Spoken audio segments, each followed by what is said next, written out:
I fell in love with Caspian Vance, the heir to one of the capital's most powerful families. But our statuses were worlds apart. Everyone said we would never have a happy ending. Yet Caspian defied his family and gave up everything to marry me in a lavish wedding.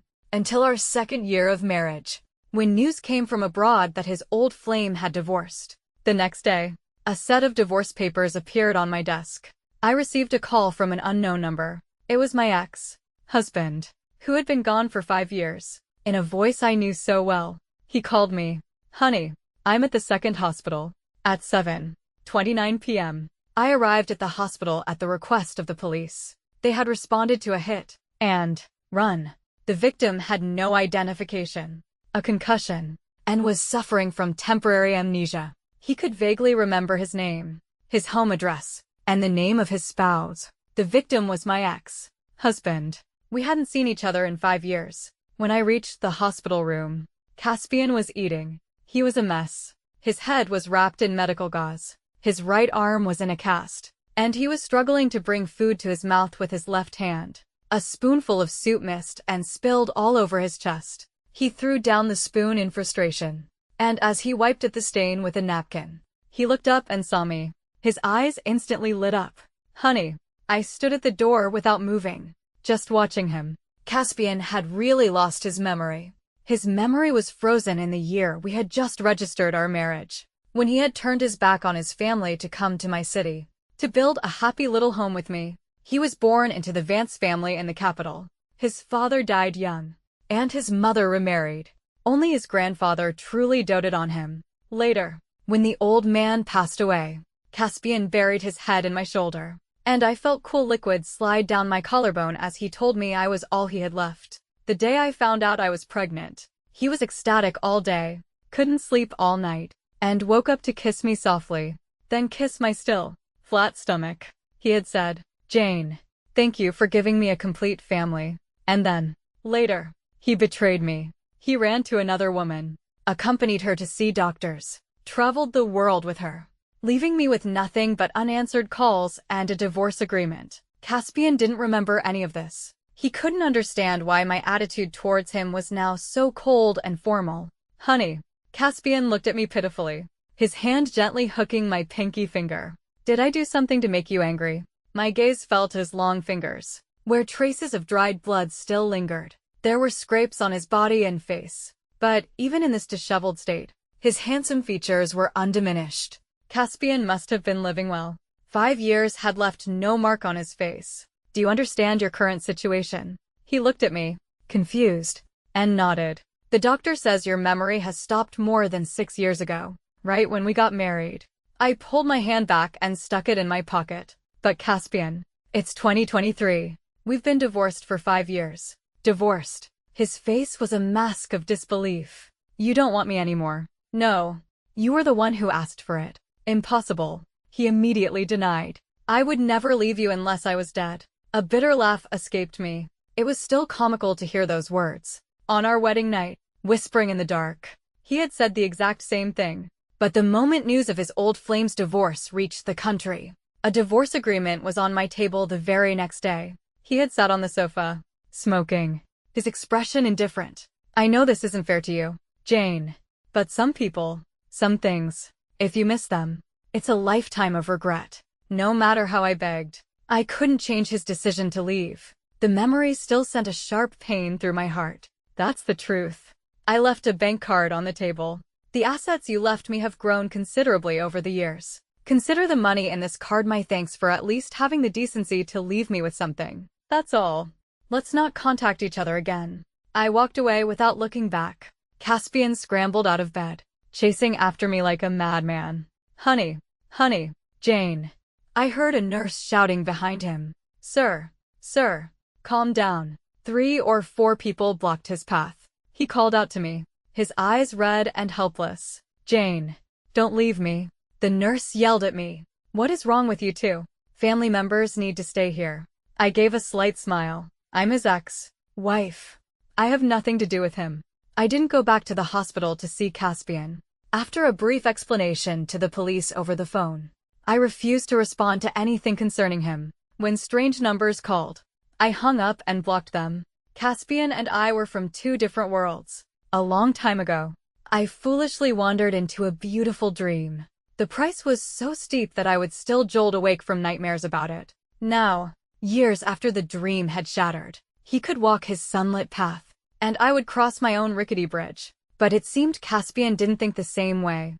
A week later, I found him at my doorstep. It was raining, thunder rumbling outside. He was sitting on the floor, his back against the wall, eyes closed. His dark hair was damp, and his arm was still in a cast. My neighbor had called me 10 minutes earlier, saying there was a strange man at my door who had been sitting there for a long time, claiming to be my husband. She sent me a picture. It was Caspian. I stood before him. Only then did Caspian open his eyes. When he saw me, a smile instinctively appeared on his face. He tried to stand, slipped twice, and failed. I offered him my hand, and he used it to pull himself up. Caspian was a tall man, over 6 feet, but standing before me now, he looked like a guilty child, a little hurt and a little reserved. I have nowhere to go. You can go back to the capital. What would I do in the capital? He surreptitiously tried to take my hand, his expression weary, his eyes bloodshot with anxiety. I gave up everything there. I only have you. I laughed. My dear prince, if you made a single phone call back home, you wouldn't be saying that. You and I went our separate ways a long time ago. Stop pestering me. Whatever is going on, it's pointless. I pulled my hand back and was about to open my door. But then I heard Caspian say, "All I remember is that we just got married. I loved you very much. And you loved me too. Don't treat me like this, Jane. If you don't believe me, I'll go to the rooftop right now and jump." I didn't move. I heard his footsteps leaving. I hesitated for a second, then rushed to the elevator, just in time to see him step inside. The doors closed, and the elevator started going up. The Caspian I used to know was certainly capable of such a mad act. Not daring to delay, I took another elevator up. The door to the rooftop was open. Outside, the storm was raging. I ran out to see Caspian walking through the rain. My heart leaped into my throat. "Stop right there." He didn't listen, heading straight for the edge of the roof. "Caspian, you take one more step and I won't even collect your body." He stopped and turned back. His dark hair was plastered to his forehead by the rain. He looked deeply wounded. "You never used to talk to me like this." I laughed, exasperated. "And you realize that was the past. You're an ex now. Why should I still put up with you? Get over here." He looked at me for a moment, then held out his hand. My chest felt tight. With a grim face, I led him back downstairs. Caspian followed me in silence. Once we were inside, he wrapped his one good arm around me from behind. "I'm sorry, Jane." He turned me to face him, his eyes red. "I remember we had just gotten married. We got our license on the Chichi festival. The certificate was still warm in our hands. We were planning our honeymoon. To Hyman Island. To Phoenix Mountain. How could we have separated? When I left the house, I was asking you what you wanted for dinner. You said you were craving the hot pot on Minching Road." I was dazed for a moment, pulled back into the past. He was about to say more when a small child suddenly ran out from one of the rooms, interrupting him. "Mommy." Stella came out, hopping with a toy in her hand. She stopped dead when she saw the strange man behind me. Equally stunned was Caspian. "Who is she?" "My daughter." Caspian let go of me, staring blankly at Stella. The child looked so much like me. Standing together, it was obvious we were mother and daughter. If what he said was true, then at the time he remembered, I hadn't been pregnant yet. I pulled Stella into my arms. "Caspian, it doesn't matter when your memory stopped. What matters is now. We are separated." His face turned pale. He fumbled for a guess. "You were married." "No." He let out a small sigh of relief. I continued. "But I will be soon." Caspian's face tensed again, as if he was about to have a heart attack. I took my daughter's hand and led her back to her room. When I came out, Caspian was still standing in the same spot. He was soaked, dripping water onto the floor, not daring to move. He looked at me, at a loss. "Sit down." I sighed, getting a chair for him. "I'll have some clothes sent over." I had rarely seen Caspian so transparent, his emotions written all over his face. "The child is yours." He froze for a second. Then a look of surprise burst from his eyes. "You knew, but you didn't want her." Caspian clutched his chest and took a deep breath. "Don't say any more. Let me process this." Stella couldn't stay hidden. She secretly cracked open her door to peek out. Her eyes met Caspian's through the gap. It was the first time father and daughter had ever met. When Caspian demanded a divorce, I was 6 months pregnant. He was determined to leave, and nothing could stop him. Now he stood before me, humble and pitiful. Please don't make me leave. Just let me stay for one night. Stella had always known she had a father and had even seen pictures of Caspian. The word, abandoned, was too cruel for a young child. She shouldn't have to grow up in that shadow, paying the price for the failures of adults. I never avoided the topic of Caspian, nor did I fill her head with negativity. I did my best to fill both roles, blurring the lines of the father figure. Stella recognized his face and was intensely curious about him. But she wasn't a child who warmed up to strangers easily.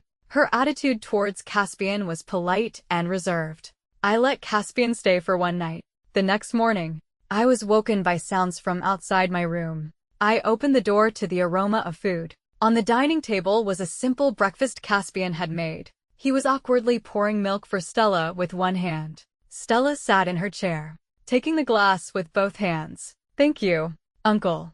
Outside, the storm had passed. The sun was shining brightly. The scene felt like something out of a dream. Caspian turned and saw me. Jane. I turned and went back into my room, closing the door, shutting out his voice. I picked up my phone and once again dialed the number that hadn't gone through last night. This time, it rang for a long time. Just before it disconnected, someone finally answered. The voice was heavy with sleep. Who is this? Mr. Sheen. This is Jane. Jane. He seemed to wake up. Is there something I can help you with? I got straight to the point. Caspian is here with me. He has amnesia. Please come and get him. There was a long silence on the other end. I looked at my phone, which was still on the call. Hello. Are you there? Yes. The man hesitated for a moment. Who did you say is with you? Your friend. Caspian. Caspian. He sounded utterly shocked. Add me on WeChat. Send me a picture. When Caspian and I got together, he had cut off almost all ties with his old circle. The few close friends he had left were not from my world. All I had was him. After the divorce, his world became even more inaccessible to me. Our marriage, our child. It was as if they were a dark part of his history, completely cut off and abandoned. After adding him, I sent Reese the video and pictures my neighbor had sent me yesterday. He replied with a voice message. Give me your location. I'm flying over. A second message. Keep him there for me. A pause. Don't tell him anyone is coming for him. After breakfast, Stella packed her little backpack, put on her hat, and sat on the sofa with her water bottle, waiting for me to take her to school. Caspian looked at her, then at me, watching us with hopeful eyes as we were about to leave. I ignored him and held out my hand to my daughter. Stella, let's go. Stella ran over and took my hand. Caspian followed behind us. Where are you going? To kindergarten. Caspian, can I come? Stella secretly squeezed my fingers. Caspian sat in the passenger seat, observing everything outside.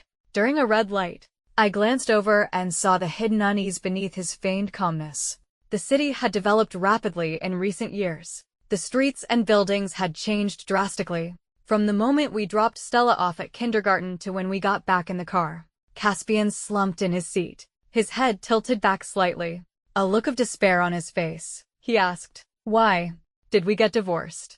I smiled faintly. Shouldn't you be asking yourself that? With your heart in two places. It must have been so difficult for you, being with me.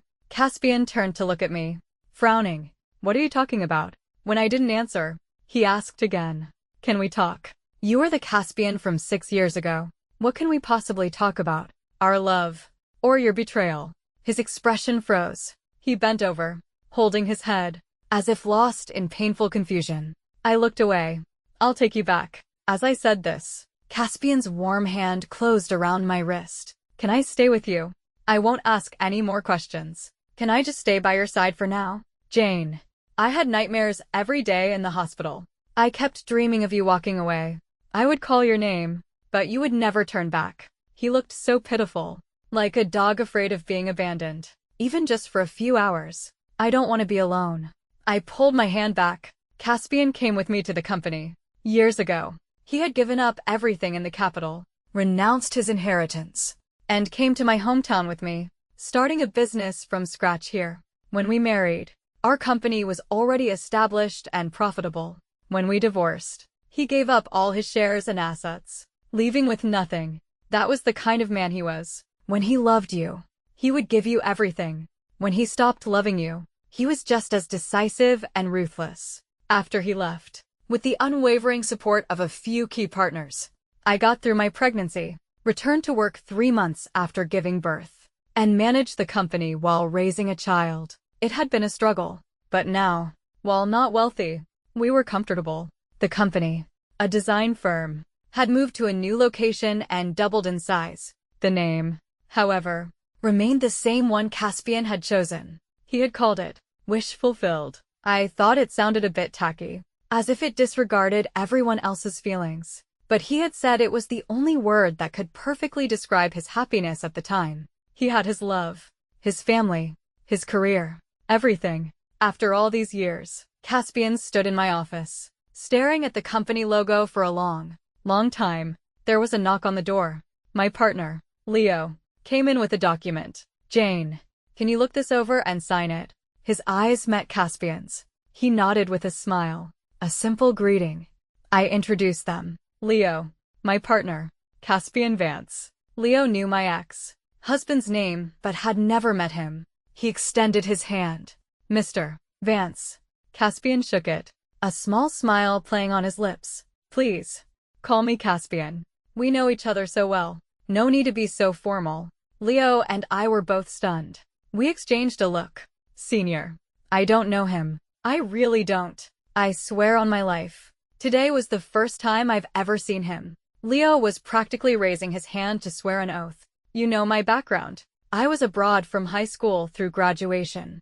I was in High for elementary and middle school. How could I have ever crossed paths with someone from the capital?" He thought for a moment. "Why don't you ask him? Maybe we were in the same kindergarten." I was speechless. Who calls a kindergarten classmate senior? Back in the office, Caspian couldn't hold it in any longer. In a sour tone, he probed. "What? He couldn't win you over in college, so he followed you to the company to keep trying." I looked up from my documents. "Are you out of your mind? How could Leo and I have known each other in college?" He pouted. "You think I've forgotten everything? When he was competing with me for you, he was like a leech, calling himself your senior this and your senior that. Those 2 punches I gave him back then were too light. That shameless old dog. He won't even leave you alone after you're married with a child." "Caspian," I said sternly, "don't make things up. We dated for 2 years in college. If you remember that, then you should also know if there was anyone else in between. Shouldn't you?" He looked at me, confused, as if he didn't understand. I continued. "Leo was abroad that whole time. We didn't know each other at all. Don't let anyone else hear you say that. And don't try to stir up trouble here." "How is that possible?" he insisted, looking at me with suspicion. "You must be misremembering." I couldn't be bothered to argue. "If you won't listen, then please leave." Caspian instantly deflated. A message popped up on my phone. "My flight lands at 7 p.m. Let's arrange a time to meet." Reese had arrived, and he wasn't alone. With him was Caspian's old flame, the name that had haunted me like a nightmare. Eleanor. I had heard the name Eleanor when I was dating Caspian. I had accidentally overheard a conversation between him and his friends. "She's getting married. To a foreigner." I know. It was Caspian's voice. "I won't be able to make the wedding. I don't have the time off. Could you give her my gift?" The friend had teased. Really giving up over it. "The goddess you've had a crush on for years is marrying someone else." Caspian's tone was slightly annoyed. "Get lost." He had pushed open the door and run right into me. His expression was unnatural for a second. He must have known I'd heard. But he said nothing, just papered over the cracks. My mind was filled with questions that festered over time, turning into paranoid anxiety. After a period of awkwardness, I even suggested we break up. What did Caspian do then? Oh, right. He played the rogue, the scoundrel, holding me tightly and sighing. It was just a vague crush when we were young. Nothing ever happened, and I'm long over it. If I really liked her, would I have just crushed on her from afar? It's not like she moved to the moon. A plane ticket doesn't cost that much. I didn't explain because I felt that bringing up something that never even started would just make you overthink things. I was convinced. I never thought that nothing that ever started. Eleanor would be the one to deliver the fatal blow. Dusk fell, and the city lights began to glow. Caspian, who had been napping on the sofa, was startled awake by the sound of my chair scraping. He opened his drowsy eyes, looked out the window, and sat up, stretching. He yawned and walked over, habitually reaching for my hand. I fell asleep. Honey, what's for dinner? I didn't respond to his outstretched hand. He blinked, as if returning to reality, then calmly dropped his hand to his side. Where's Stella? Aren't we going to pick her up? He followed beside me, trying to make conversation. It was after hours. The office was quiet. I pressed the elevator button. A friend is looking after Stella. Caspian. My eyes fell on him. Didn't you want to know why we got divorced? I'm taking you to find the answer. He seemed to realize something, and his face fell. What answer? I don't want to go. I was half an hour late. When I pushed open the door, the two people inside stood up simultaneously. I nodded to Reese. Then my eyes instinctively went to the woman beside him. My first impression was that she was very elegant, thin and pale, with a tall, slender figure. Her expression was a mixture of eagerness and anticipation as she looked past me. When her gaze fell on empty air, her face changed instantly. Where's Caspian? You said he was with you. Reese was also looking at me. I turned to the doorway. Not coming in. They're your old friends, Reese and Eleanor. Caspian had been hesitating at the door. Hearing the names, a look of surprise crossed his face. Eleanor. Just then, the woman rushed past me, stopping just a step away from him. Caspian. Her pace slowed. Then she threw herself at him, cupping his face, stroking his eyebrows and eyes, sobbing. I watched coldly as she played out her tragic reunion. Where did you go? You scared me to death. You know that. Why did you leave without a word? Do you know I've been going crazy looking for you? But Caspian looked terrified, pushing her away with extreme reluctance. Eleanor, are you crazy? Let go of me. Eleanor wouldn't let go, clinging to his waist like a rediscovered treasure. I was so scared. You have no idea. What happened to you? Caspian couldn't push her away. His face hardened. Eleanor, let go of me. What do you think you're doing? He looked to me for help. I ignored him. Caspian had to turn to Reese. Reese, are you an idiot? Get over here and get her off me. Reese, who had been silent, finally moved. He went over and comforted Eleanor. After a while, the emotional woman finally let go. She took a tissue and dabbed at her eyes, still not fully composed, her gaze fixed on Caspian. Caspian pressed his lips together, his expression wary and displeased. He retreated to my side, brushing off non-existent dust from his clothes. Honey, he whispered. Is she insane? Eleanor, across the room, heard him and started crying again. I'm not. Reese pulled out a chair. Let's sit down and talk. After her divorce, Eleanor had suffered from depression and had attempted suicide several times. Before Caspian and I divorced, there was a period when he was frequently on business trips, always to the capital. It was only later that I learned from a Vance family elder that he had been lying to me. He wasn't on business. He was with Eleanor, helping her with her treatment. When treatment in the country failed, Caspian went abroad with her, traveling the world with her for years, never returning. Of the people present, only Eleanor knew Caspian's current situation. Her tears seemed endless as she recounted the story through sobs. Not long ago, she had a depressive episode and returned to the country alone during a trip, leaving without telling Caspian. After a frantic search, he found out she was back and followed her on the next flight. As for what went wrong in between, how Caspian got into the car accident and lost his memory, she had no idea. It was very dramatic, like listening to a story. Eleanor lowered her head to wipe her tears, looking utterly pitiful. I'm sorry, Ms. Jane, for causing you trouble. She walked over. Caspian. Caspian recoiled as if from a plague, pushing his chair back to avoid her touch. He looked terrible. A fine sheen of sweat had broken out on his forehead, and his lips were pale. What nonsense are you spouting? How could I divorce Jane for you? Abandon my wife and child for you?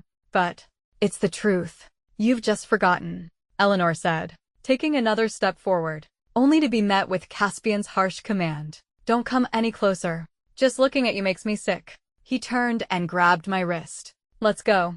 I don't believe a word she says. And you shouldn't either. He didn't get 2 steps before he swayed and collapsed in front of me. The doctor said his collapse was due to extreme emotional fluctuations. His brain couldn't handle the stimulation. Eleanor stayed by Caspian's bedside, not leaving for a second. Reese tried to persuade her to rest, but seeing it was useless. He came out for a smoke.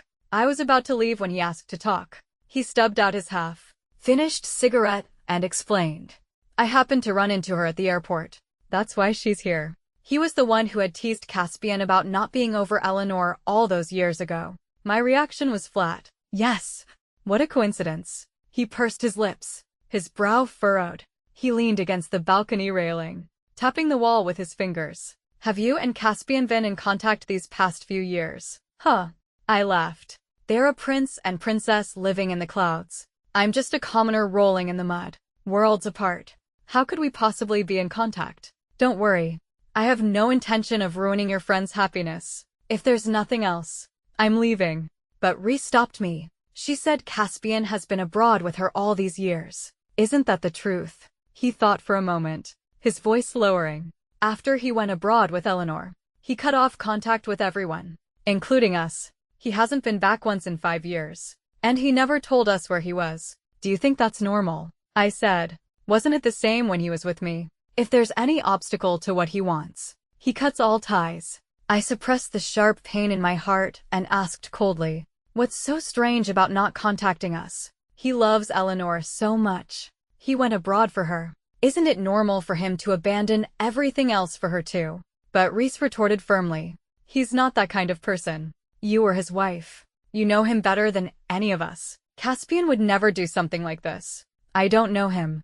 I couldn't help but raise my voice. Then what do you think is the reason? You were the one who confirmed to me that he left with Eleanor. Don't you think it's ridiculous to try and take it all back now? We parted on bad terms. As I was waiting for the elevator, a figure stumbled out after me. Jane. It was Caspian. He was leaning against the wall, his chest heaving, his eyes locked on me. His face was deathly pale, his dark eyes veiled in a misty haze. Jane. He called again, reaching out a hand, like a drowning man grasping for a final piece of driftwood. For some reason, my heart felt like it was being twisted by a knife. Before I could move, Eleanor had rushed to his side. Caspian. I stared at Caspian. 1 second. 2. 3. He didn't push Eleanor away. Huh.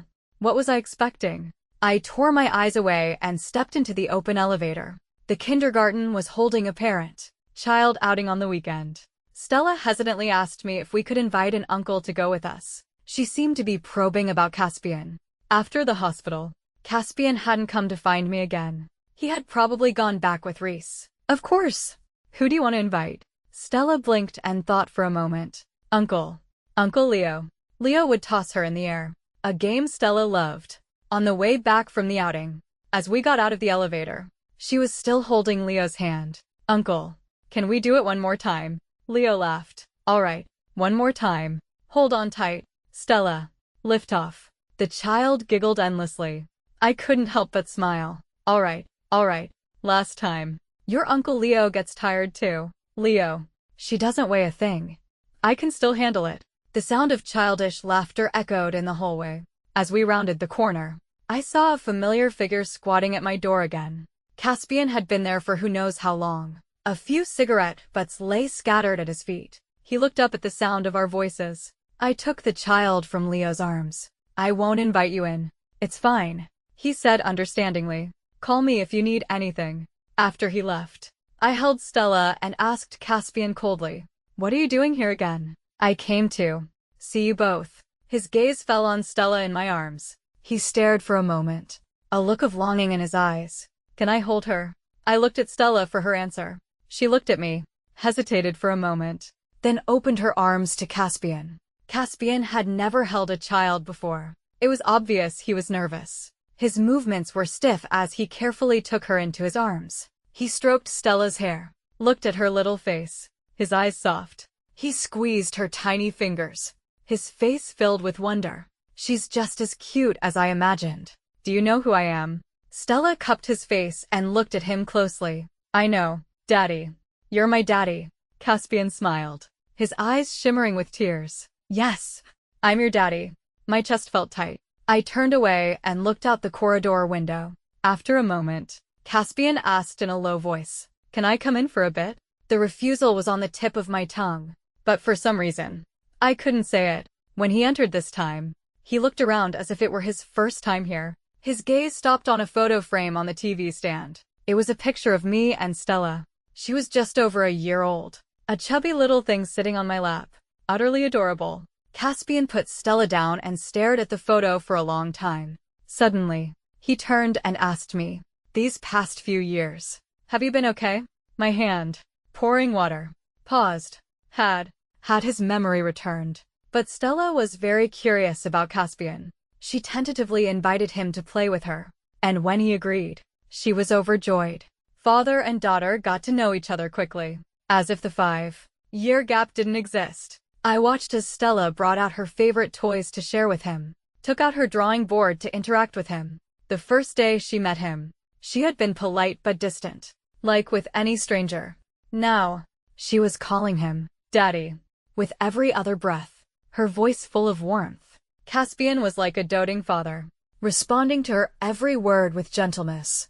At one point, Stella ran into her room to find something. She came out to show us. "Look, it's our family of 3. It was a cute drawing. The theme was a mommy, a daddy, and a child in the middle, with a background of grass, a blue sky, and a sun." Caspian and I were both stunned. She pointed at the little figures. "Daddy, this is you. This is Stella. And this is Mommy." Caspian took the drawing. He looked at it very seriously. Tears streamed down his face without warning. Stella reached up to wipe them away, tilting her head at him. "Daddy, are you cold?" "Daddy's not cold. Daddy, why are you all wet?" "Wet?" I saw Caspian subconsciously look at himself, touch his clothes, then look around, his face turning pale. He looked at me, bewildered. Stella opened her arms. "Daddy, if you're sad, I can give you a hug." I couldn't watch anymore. I went out to the balcony for some air, my thoughts a jumble as I looked at the city lights. Caspian stayed for several hours. He put Stella to bed, reading her a bedtime story. Stella's round eyes were wide open, showing no signs of sleepiness. She asked, "Daddy, will you still be here when I wake up?" Caspian tucked her in, giving a non-committal He gave her a goodnight kiss on the forehead. I stood by the door, watching, as I was about to turn off the light and leave. Stella's gaze suddenly fell on me. She said very seriously, "Mommy, don't fight with Daddy. Can you talk to each other nicely?" I froze, then nodded. "Okay." After closing the door, I turned to face Caspian. "Has your memory returned?" He just stared at me, his expression blank. "Are you trying to fight for custody?" "No, that's not." I didn't want to look at him. Caspian's expression made me strangely uncomfortable, as if a wad of damp, hot cotton had been stuffed in my chest, making it hard to breathe. Caspian asked the same question he had asked when he first came in. "These past few years, have you been okay?" "We've been great," I said, crossing my arms, trying to appear more confident. "I have money, a house, a child, a career. My life is complete." He reached for his pocket, as if for a pack of cigarettes, hesitated, then didn't take it out. He smiled faintly. "Is that so? That's good." We stood in silence. Just as I was about to make an excuse to see him out, Caspian said, "Can you make me a late night snack?" I promised I'd be home for dinner that day, but I broke my promise. "I'm sorry. What day?" I frowned, trying to remember what he was talking about. He licked his dry lips, his Adam's apple bobbing. He lowered his eyes, thought for a moment, then shook his head as if in resignation. "Never mind. It's in the past. I haven't eaten all day. My stomach hurts. Can you make me something?" He looked at me, his voice a gentle plea. "I just came back to see you. Jane, don't be so guarded with me." I couldn't maintain my defenses against this version of Caspian. A strange intuition compelled me to be kinder to him in this moment. Caspian ate his snack quietly, washed the bowl himself, then picked up his jacket to leave. It was nearly midnight. I walked him to the door. He still seemed to have no intention of saying anything. It was as if, After regaining his memory, he had simply come to atone. A wave of frustration washed over me. I couldn't help but say coldly, "Since you remember, don't bother me again. Take your Eleanor and get lost." He put his hand on the door, stopping me from closing it. "Jane, if one day you found out that I had a reason for leaving, would you forgive me?" What reason could possibly make a man abandon his wife and child for so many years? I couldn't help but want to laugh. I stared at him, mocking him with every word. Unless the sky was falling, I can't accept any other reason. Caspian stared at me, then suddenly pulled me into a tight hug, as if trying to crush me into his body. Before I could struggle, he let go and stepped back outside. "You should close the door first." He smiled. "Don't watch me leave. You go in first." I hesitated for a moment, then closed the door. The moment it shut, my heart felt like it had been hollowed out. An inexplicable panic and fear washed over me, as if I had lost something important. Stella ran out of her room, clutching a stuffed animal. She was crying. "Daddy's gone." "Yes, Daddy went home." I composed myself and knelt to hug her. "Don't cry, sweetheart. Daddy has his own life too. Daddy's gone." She kept shaking her head, crying harder. My heart ached. My eyes welled up with tears. I held her and comforted her for a long time, but it was no use. Finally, I opened the door. He was long gone. Stella clung to my neck, crying so hard she could barely breathe. She kept repeating, "Daddy's not coming back. Daddy will never come back." She finally calmed down and fell asleep late into the night. I couldn't understand why Stella had formed such a strong attachment to Caspian after only 2 meetings. I attributed it to the bond of blood. This life, I was destined to owe my child a complete family. That was my greatest regret. I was awake all night. The next day, Stella seemed to have forgotten everything from the night before. After that night, Caspian disappeared from my life as suddenly as he had reappeared. Along with him, Reese, Eleanor, and the others all vanished from my world. It was as if they had never been there. No one ever mentioned them to me again. Life returned to its usual calm. Good, I thought. We were meant to go our separate ways. Until, a month later, a piece of news exploded online. Vance Corporation CEO arrested on suspicion of murdering his nephew. The first time I saw the headline, I glanced at it and moved on, busy with other things. Stella had the flu and had been running a fever for the past 2 days. I was staying home from work to take care of her. After a nap with her, I woke up to several missed calls. The first was from Leo. I thought it was about work and called him back immediately. The first thing he asked was, "Jane, are you okay?"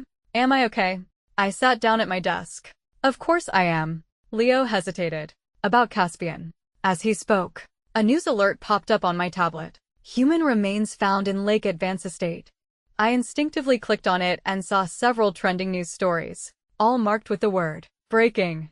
Alistair Vance accused of murdering his own nephew." Vance Corp. CEO Alistair Vance arrested by police. I froze. The phone slipped from my hand. Leo was calling on the other end. "Are you listening? Jane." "Hello, Jane." I couldn't pay attention to him. I was staring at the screen. "Human remains found in lake at Vance Estate. Time of death approximate. 5 years ago. Remains suspected to be Caspian Vance. Vance Air dead." It was as if my eyes were failing me. The words were a blur. I fumbled for my glasses, but they didn't help. I frantically zoomed in on the screen, but the black text twisted before my eyes, distorted and misshapen. All I could see was the glaring red. "Breaking." My heart pounded wildly. I grabbed the tablet and ran to the door. Every step felt like walking on clouds. I opened the door just as my neighbor was returning. She was startled to see me. "What's wrong with you? You look terrible." I shoved the tablet into her hands, my voice trembling. "Can you read this for me?" "What does it say?" "My eyes. I can't see clearly." She took it. "Oh, you're following this too." "I've been scrolling since last night. It's so tragic." "Right. This Alistair Vance killed his nephew and dumped his body in the lake at his villa." "How sick is that?" "I've seen pictures of this. Air. Look. Isn't he handsome?" "He's the one who died." My neighbor excitedly showed me her phone. A formal photo of Caspian in a suit and tie suddenly appeared before me. My ears started ringing. My head was buzzing. I stumbled backward. The woman chattered on. So handsome and so young. And he died so tragically. It breaks my heart. There are rumors online that the police drained the lake and searched for 2 days, but they still couldn't find all his bones. I wanted to cover my ears, to escape this noisy woman, but her voice came from all directions. I saw some bloggers post that he was killed first, then dumped. His hands and feet were tied, with heavy stones attached. You can still find the blurry photos online. I took one look and couldn't sleep all night. Stop it. I heard myself shriek. The world started to go dark. The room seemed to warp, the walls closing in, threatening to crush me. I tried to run, but my legs wouldn't obey. I pitched forward. She caught me in a panic. Jane. What's wrong? Her red lips moved before my eyes. Alistair Vance killed his nephew. The body was in the lake for 5 years. So tragic. Killed and then dumped. Hands and feet tied, with heavy stones. A fire raged in my chest. A metallic taste filled my throat. I bent over and vomited. A splash of crimson on the floor. She screamed. I pushed her away in a daze, shouting, "I'm begging you, stop it." I tried to get up but couldn't. The world was spinning. An endless darkness enveloped me. Before I lost consciousness, I thought I heard Caspian's voice. Jane. I had a very long dream. I had a man I loved very, very much. His name was Caspian, and he was my husband. In the 2nd year of our marriage, in August, he disappeared completely. Everyone told me he had gone abroad with his old flame, providing all sorts of evidence. His uncle sat on the sofa, smoking, looking at me through the haze, cold and arrogant. I never approved of you two. Caspian has come to his senses. Choosing the socially appropriate Eleanor is the right decision. I fully support him. You were never from the same world. Why force it?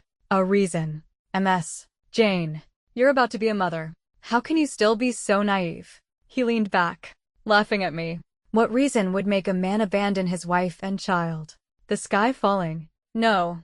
The only real reason is that he doesn't want you anymore. It's not that he won't talk to you. Eleanor is very sick. She's attempted suicide several times. Caspian is with her abroad, getting her treatment. Still don't believe me? Then let him tell you himself. Alistair made an international call in front of me. The other end picked up quickly. I heard the voice of my husband, whom I hadn't been able to reach for days. He was cold and ruthless. I know this isn't fair to you, Jane, but some people, some things, if you miss them, it's a lifetime of regret. Sign the divorce papers. Let's just end it here. I was sent back to my city in a daze. Alistair warned me. You've gotten enough out of this over the years. If you don't know what's good for you, don't blame me for being merciless. How could I believe him? The man I loved was a Vance. His father died young. His mother remarried. And his uncle raised him. Only his grandfather truly doted on him. After the old man's funeral, he had buried his head in my shoulder, and I felt cool liquid slide down my collarbone as he told me I was all he had left. He had asked, if I had nothing, would you still be with me? Of course, I would.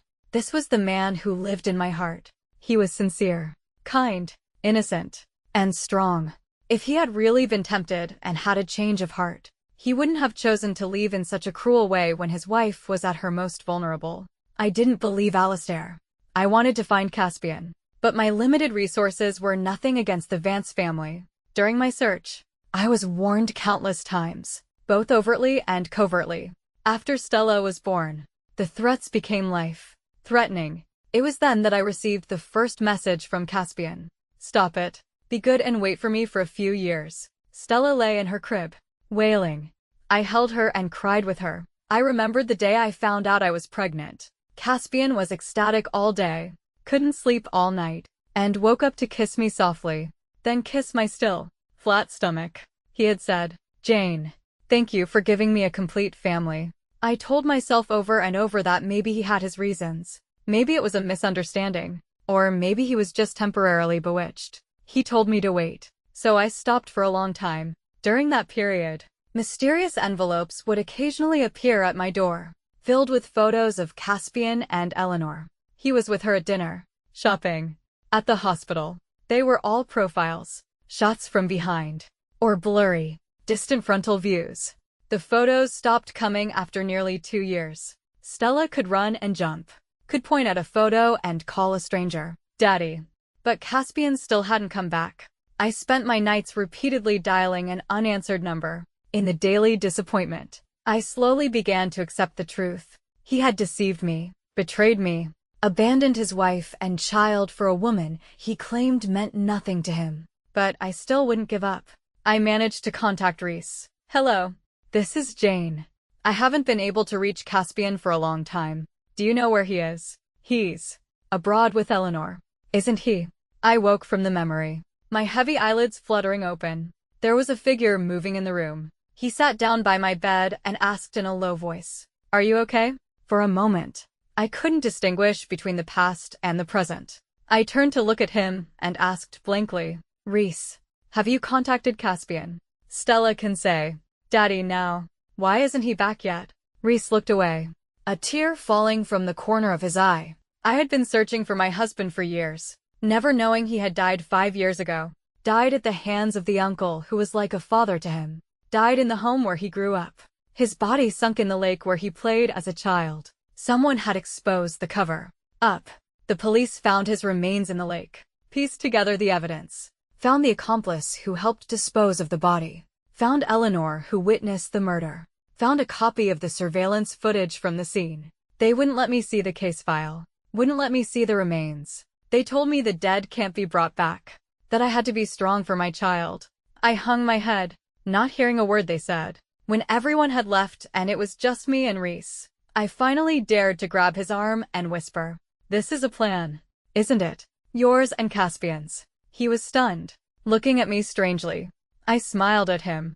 How could Caspian be dead? We just saw him a month ago, didn't we?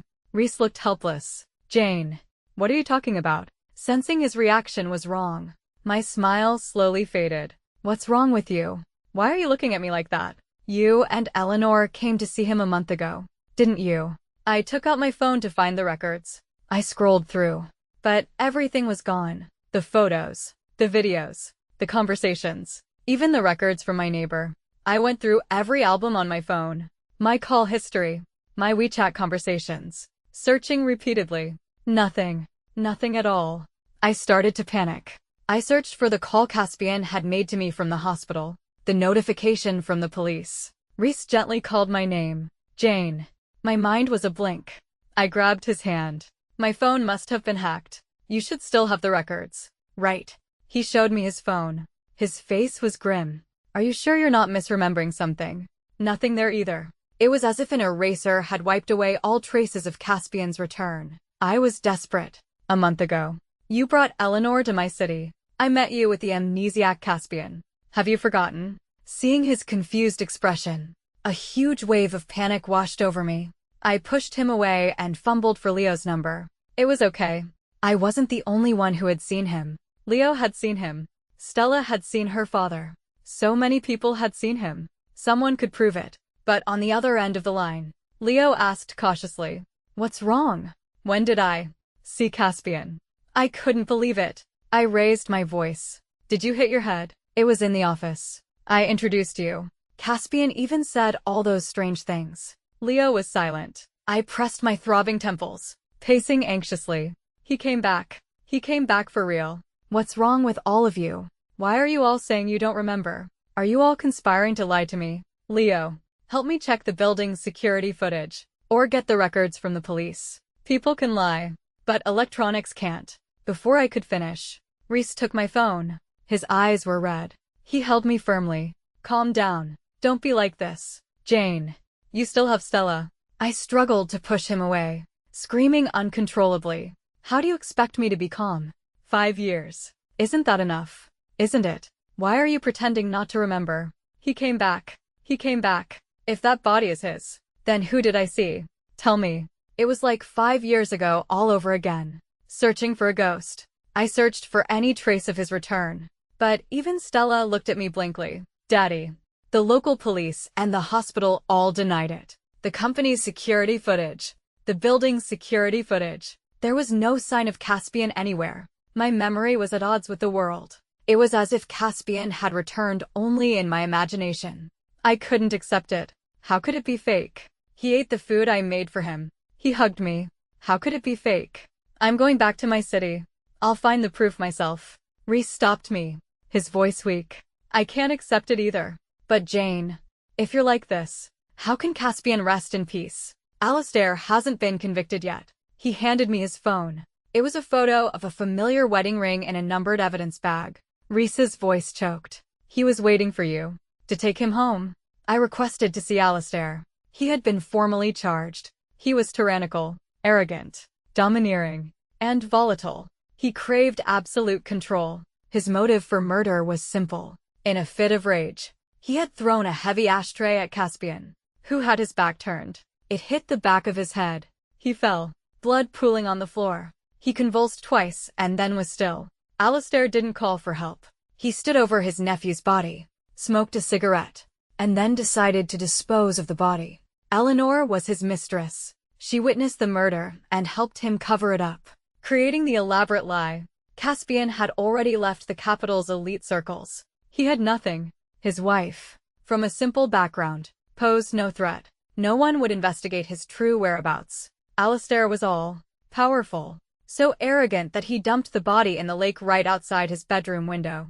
He sat in the chair, handcuffed, his face a mask of false remorse. I was too emotional at the time. I was so angry. The moment I threw it, I regretted it. But it was too late. I couldn't listen anymore. I lunged at him, hitting him wildly. He saw you as a father. How could you do it? You monster. Monster. Why didn't you save him? Why didn't you save him? I screamed until I was hoarse. How could you just leave him there? He was so meticulous about cleanliness. How could you leave him in that filthy mud for 5 years? People rushed to pull me away. I finally remembered that night what Caspian had meant by his broken promise. The last words he had ever said to me were, "Wait for me. I'll be home for dinner tonight."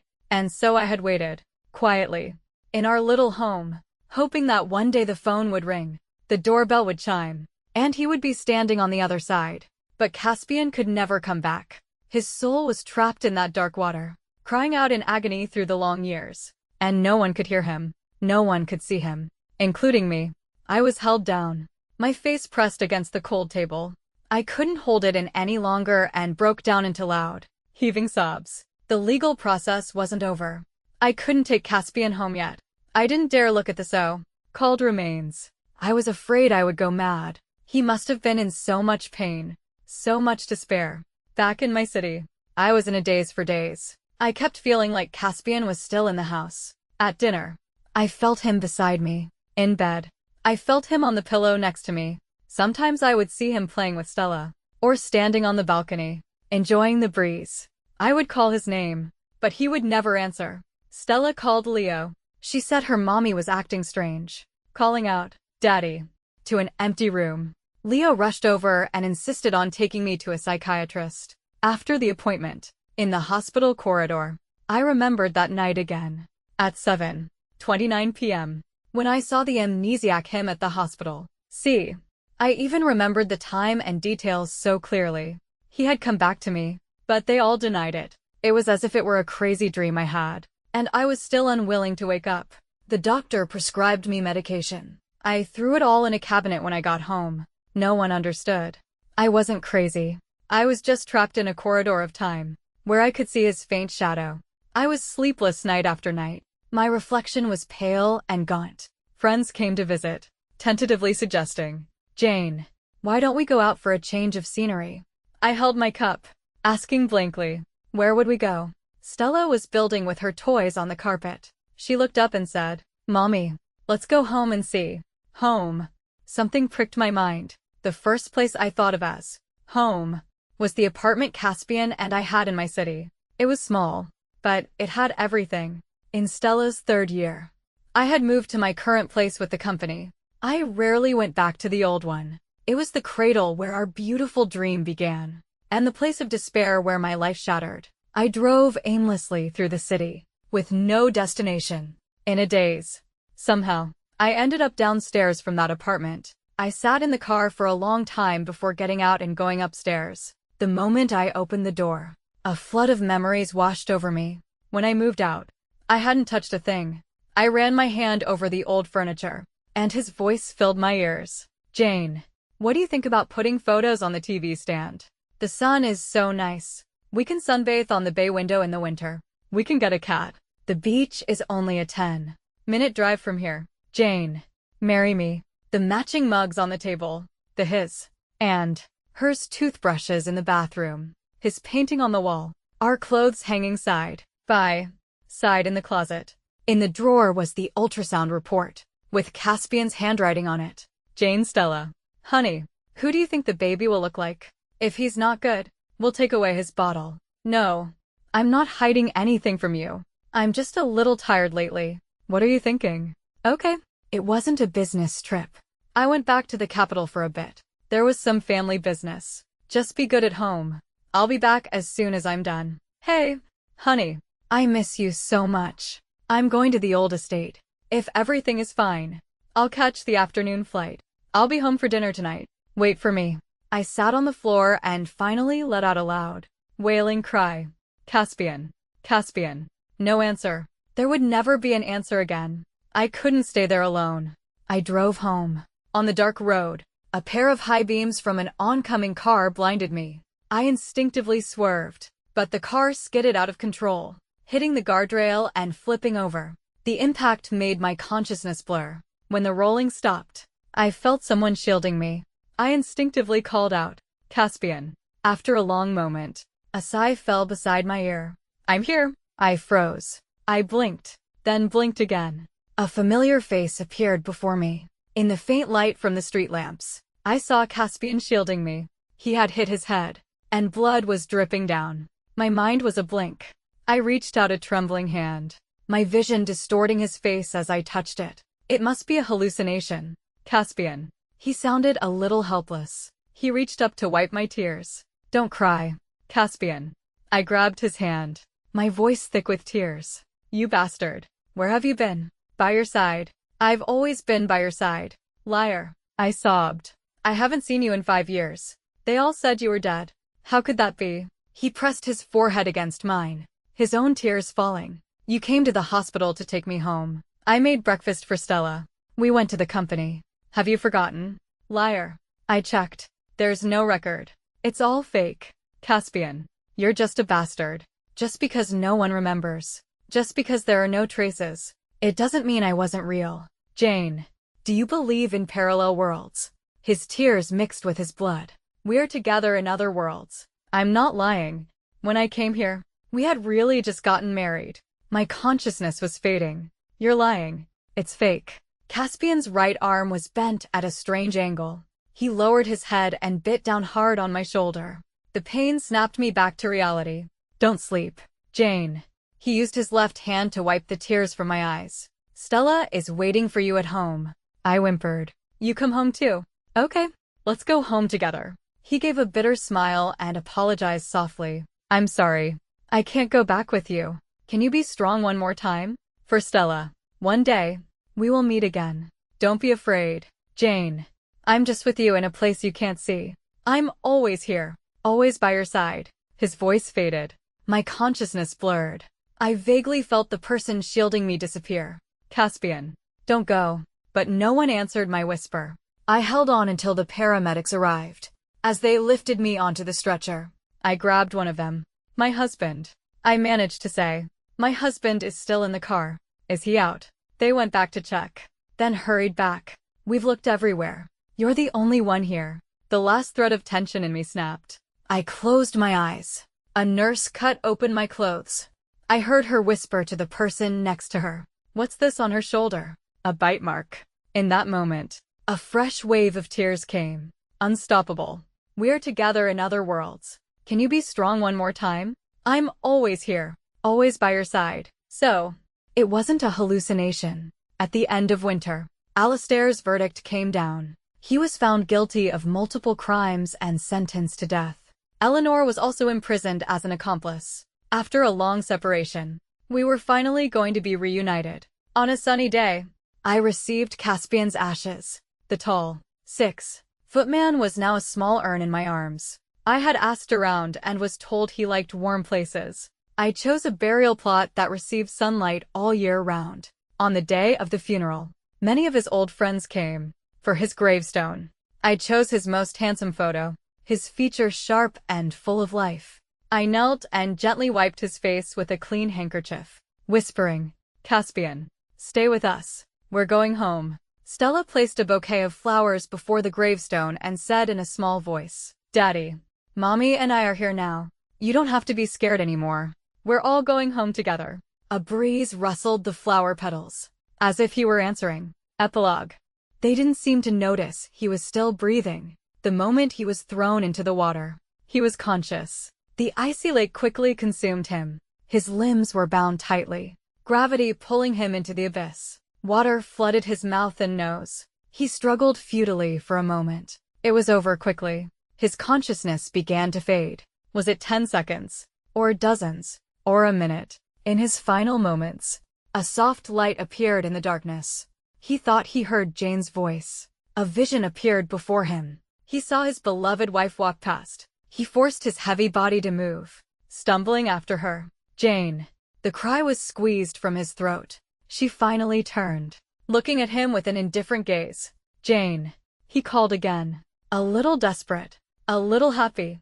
He was probably dying. This must be a pre-death hallucination. He missed Jane so much. Missed their unborn child. Missed their warm home. But Jane didn't come to him. She got into the elevator and left, without looking back. Heaven must have heard his prayers. The next moment, he saw Jane again, holding a child. A very, very cute girl. He held her, not wanting to let go, his eyes tracing her beautiful little face. She looked like her mother, and a little like him, just like in his dreams. He asked, "Do you know who I am?" Stella cupped his face and answered seriously, "You're my daddy." In that moment, he could barely hold back his tears. They had moved into a new house. Caspian looked around at the warm, cozy home. This was the family of 3 he had planned for. He vaguely understood that this was the future, but he was not in it. The cold lake had already swallowed him. He was in the darkness. But the ones he loved were in a warm home,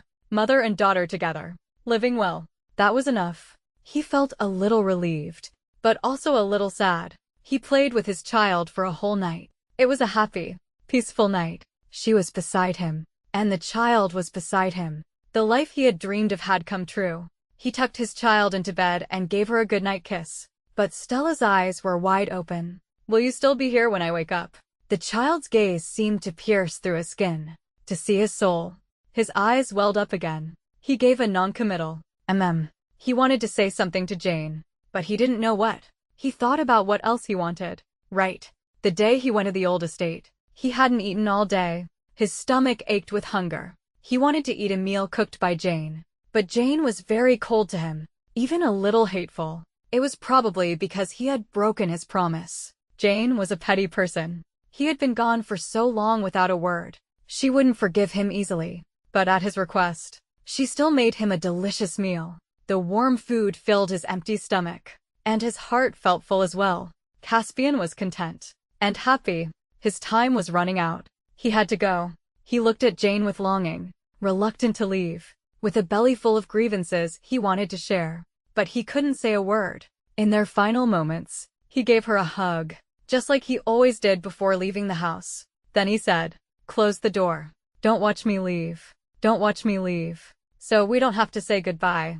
You won't have to watch me walk away. If one day you find me, don't be too sad. I wasn't in too much pain. In the final moments of my life, I saw you, and I saw our child.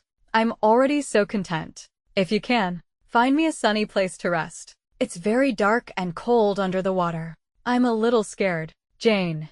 The light faded. He closed his eyes and fell into eternal darkness. Epilogue 2. Parallel World.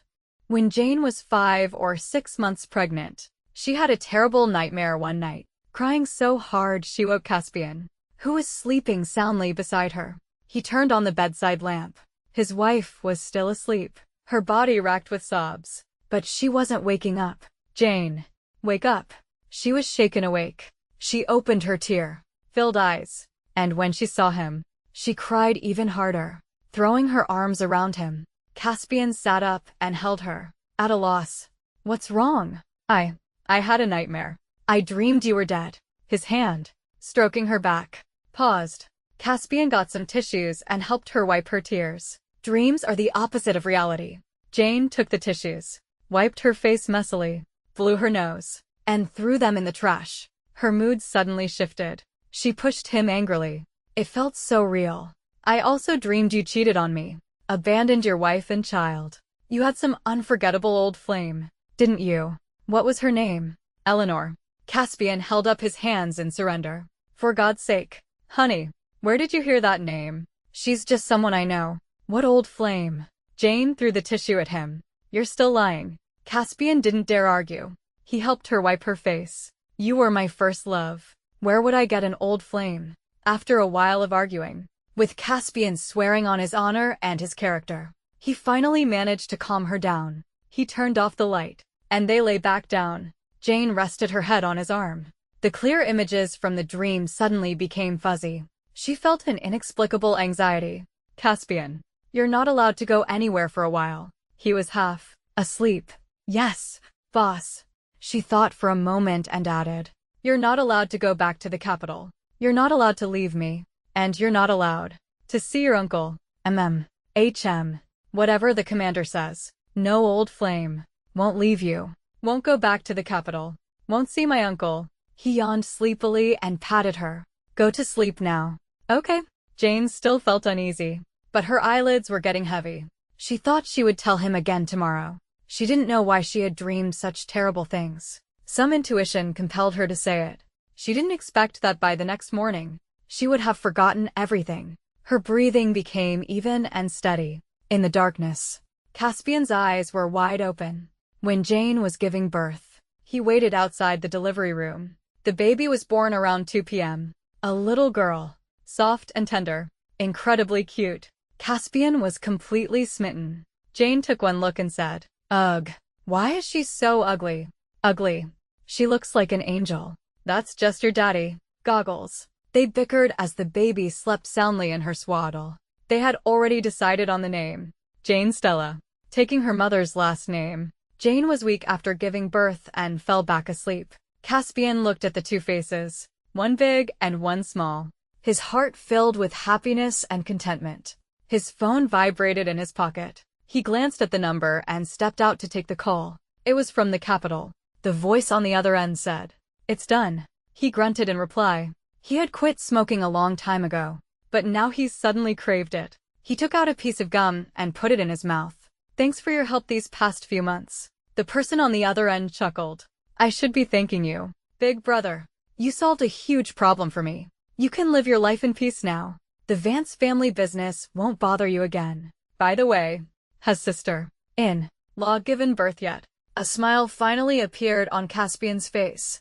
Just gave birth. Mother and daughter are both safe. Congratulations. I'll send you a big gift tomorrow. The next day, when the news broke that Alistair was under investigation for illegal assets, Jane was sitting in her hospital bed, eating. She was a little surprised. Caspian, your uncle is in trouble.